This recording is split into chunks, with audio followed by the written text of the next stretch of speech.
Hello, good morning. কেমন আছো সবাই? আশা করছি সবাই খুব ভালো আছো। আমি মোটামুটি ভালোই আছি। আজকে হচ্ছে 10th নভেম্বর, আর এখন বাজে ওই 6টা সামথিং। এত সকালে আমাকে পাওয়া যায় না অন্য অন্য দিন, কিন্তু যেহেতু আজকে স্যারের ডিউটি আছে তাই জন্য উঠেছি। অন্য অন্য দিন ডিউটি থাকলে আমি উঠি, তারপরে আবার দরজাটা লাগিয়ে ঘুমিয়ে যাই। কিন্তু আজকে আর শোবো না, কারণ স্যার এখন যাচ্ছেন অফিসে, আবার ফিরে এসে চলে যাবেন সারাদিনের মতো কোর্টে। আজকে কোর্ট ডিউটি আছে, তো সেই জন্যই ভাবছি আর বিছানায় যাবো না, এবার রান্নাটা করে নেব, তাহলে ও খেয়ে যেতে পারবে। সারাদিন যেহেতু বাইরে থাকবে, কি খাবে না খাবে। এদিকে স্যার চলে এসেছেন প্রায় 1 ঘন্টা পরে, আমি দেখাচ্ছি এই ক্লিপটা। স্যার চলে এসে স্নান করে পুজো দিয়ে দিয়েছেন, আর দেখতে পাচ্ছি ভোগটাও তোলা হয়ে গেছে, মানে অনেকক্ষণ আগে পুজো হয়ে গেছে। চলো, কিচেনে আবার খুটখুট করে আওয়াজ হচ্ছে। আমি এটাই ভাবছিলাম, হয়তো একা একা খাবার বাড়তে শুরু করে দিয়েছে। অ্যাকচুয়ালি আমিই দিতাম, কিন্তু একটু টাইম আছে বলে আমি ভাবলাম একটু পরে দেবো, খাবারটা ঠান্ডা হোক। কিন্তু ও নিজেই বাড়তে শুরু করে দিয়েছে, বললো খেয়ে দরকার হয় একটু বসবো, কারণ কখন কি ফোন আসে, হয়তো বেরিয়ে যেতে হবে, তাই জন্য খেয়ে নিচ্ছে। তো ঠিকই আছে। ও, আর এই যে একা একা খাবার বাড়ছে, এই সবগুলো একদমই ছিল না। এখন আমি শরীর খারাপ হওয়ার পর থেকে, মানে এই প্রেগনেন্সির পর থেকে ওকে দেখি এখন অনেক নিজের কাজ নিজে করে নেয়। মানে আয়রন করা, নিজের জামা কাপড় কাচা, তারপর বেসিনে কোনো বাসনপত্র পড়ে থাকলে সেগুলো ধোয়া। কাজের লোক পেতে একটু প্রবলেমই হয়। তবে প্রেগনেন্সির আর্লি স্টেজে যখন আমাকে ডাক্তার বলেছিল যে পুরোপুরি বেড রেস্ট, তখন না দুজনেরই মাথায় হাত পড়ে গেছে। তারপর সব সমাধান ত্রিলোচন নিজেই করেছে। বাড়ির সমস্ত কাজ ও করে দেয়, আর ও না থাকলে আমাকে বলে ফেলে রাখতে, আমি ফেলে রাখি, ও করে। আর ওদের ক্যান্টিন থেকে খাবার এনে দেয়, ওখানে একদম নর্মাল সাদামাটা খাবার হয়, যেটা আমি খেতে পারবো, তো সেখান থেকে আমাদের খাবার আসে। এই হচ্ছে আমাদের সমাধান। এই 5 মাস চলছে এইভাবে, বেশ ভালোই আছি। আমার রেস্টও হচ্ছে, আবার সব কিছু মেনটেনও আছে। তো যাই হোক, আজকে আমি রান্না করেছিলাম শিম চচ্চড়ি আর ফুলকপি আলু দিয়ে মাছের ঝোল।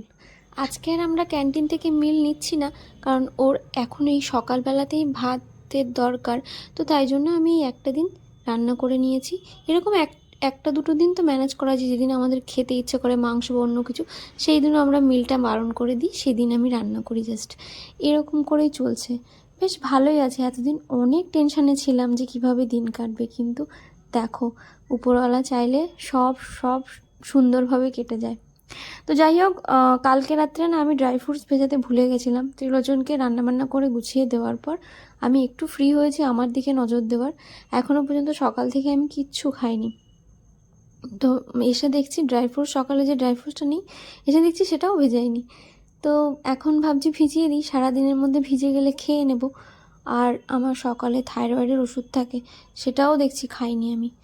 তো এবার নিজের দিকে একটু সময় দেব, ততক্ষণে খেয়ে নিই। ন্যাচারালি আমি থাইরয়েডের ওষুধ খাওয়ার পরে 1 ঘন্টা মতো কিছুই খাই না। আর আজকে একটু অন্যরকম হয়ে গেছে, যেহেতু রান্নার দিকে সকালে উঠেই ব্যস্ত হয়ে গেছিলাম, তাই জন্যে আমার ওষুধ খাওয়ার পরপরই খিদে পাচ্ছিল। তো সেই জন্য আর কি ভাবলাম যে খেয়েই নিই, একটা দিন এদিক ওদিক হলে কি আর হবে। তাই জন্য একটা কলা খেয়ে নিলাম। কলাটা খেলে বেশ পেটটা ভারী ভারী লাগবে, অনেকক্ষণ থাকা যাবে।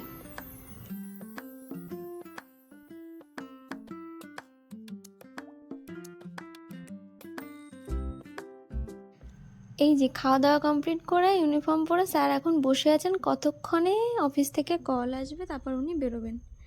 আর আমি ওনাকে ভিডিও করছিলাম বলে উনি বললেন, আর আমার ছেলেকেও নিও ক্যামেরাতে। এরকমই করে, সব সময় বলে।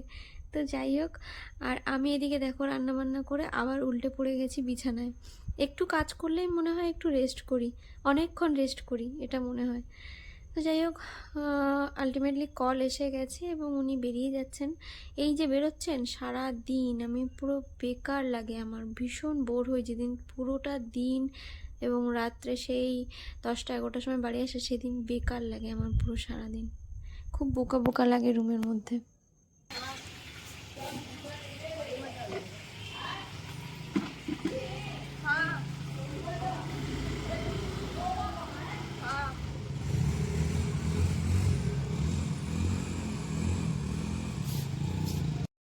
তোমার দাদাভাই চলে যাওয়ার পরে আমি একটা লম্বা ঘুম দিয়েছিলাম, এত গভীর ঘুম দিয়েছি, মানে রাত্রে আমার ঘুম হয়নি ঠিকঠাক।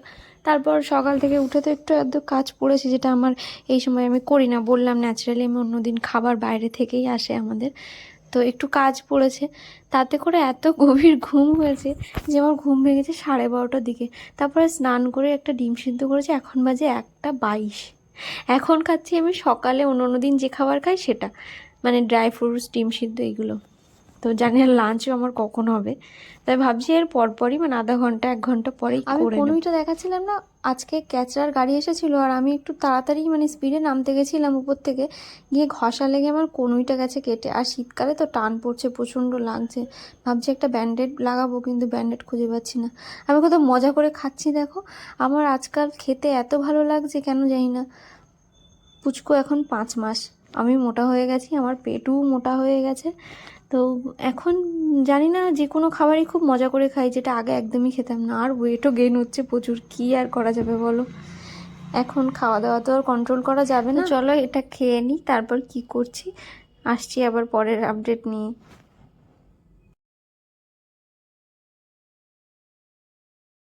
ওটা খাওয়ার পর কিছুক্ষণ ফোন ঘাঁটছিলাম, আর তারপরে এই খিদে খুব একটা পাইনি, তবু মনে হলো লাঞ্চটা করেই নিই, সময় পেরিয়ে যাচ্ছে। তো আজকে ভাত দেখো, আমার ভাত আমি এরকমই খাই, ভাত দেখে ভয় পেও না যে প্রেগনেন্সিতে এত অল্প ভাত। ডক্টর আমাদের ভাত খেতে কম, মানে ভাত মিষ্টি এগুলো থেকে দূরে থাকতে বলেছে আপাতত আমাকে। তো সেই জন্য ভাতটা কম নিয়েছি, আর সেই জায়গায় সবজি খেয়ে পেট ভরাতে বলেছি। কিন্তু আজকে তো আমার পেট ভরাই আছে, ওই জন্য সবজিও লিমিটেডই নিয়েছি। চলো খেয়ে নিই। এখন বাজে 4:08, আর এখন আমার ভিডিও করা শেষ হলো। অ্যাকচুয়ালি শেষ হয়নি, এনার্জি ছিল, কিন্তু ওই যে এখন যেহেতু শীতকাল, সূর্যটা ডুবে গেল তাড়াতাড়ি ঝপ করে, আর লাইটটা কমে গেল, তো ভিডিও আর ঠিকঠাক আসছিল না, তাই জন্য বন্ধ করে দিলাম। আর সকাল থেকে রেস্ট করেছি, অন্য দিন খেয়ে রেস্ট করি দুপুরবেলা, কিন্তু আজকে যেহেতু সকাল থেকে করেছি তাই দুপুরবেলা রেস্ট করিনি। তবে এখন মানে ভিডিও করে একটু টায়ার্ড লাগছে, মনে হচ্ছে এবার একটু শুয়ে পড়ি, কিন্তু না, এইসব ড্রেসপত্রগুলো ফোল্ড করতে হবে, আরও বেশ ঘরে কিছু অগোছালো হয়ে গেছে, সেগুলো সব ঠিক করতে হবে। তারপর আজকে জানো তো সাজতে সাজতে অনেকটাই সেজে ফেলেছিলাম আমি। আজকে হার দুল সব কিছু পরেছিলাম, আর ক্ল্যাচারটা বেশ ম্যাচিং হয়ে গেছিলো, তো বেশ ভালো লাগছিলো আজকে। কিন্তু কি করব বলো, লাইটটা নেই, এই জন্য বেশি ভিডিও বানাতে পারিনি। এই হারটা পরেছিলাম, তারপর ভাবলাম অনেকটা ওভার হয়ে গেছে, তাই খুলে রেখেছি। এগুলো এখন গুছিয়ে একটুখানি এর মতো রেস্ট করব, তারপর দেখি তিলোচন কখন বাড়ি এসে।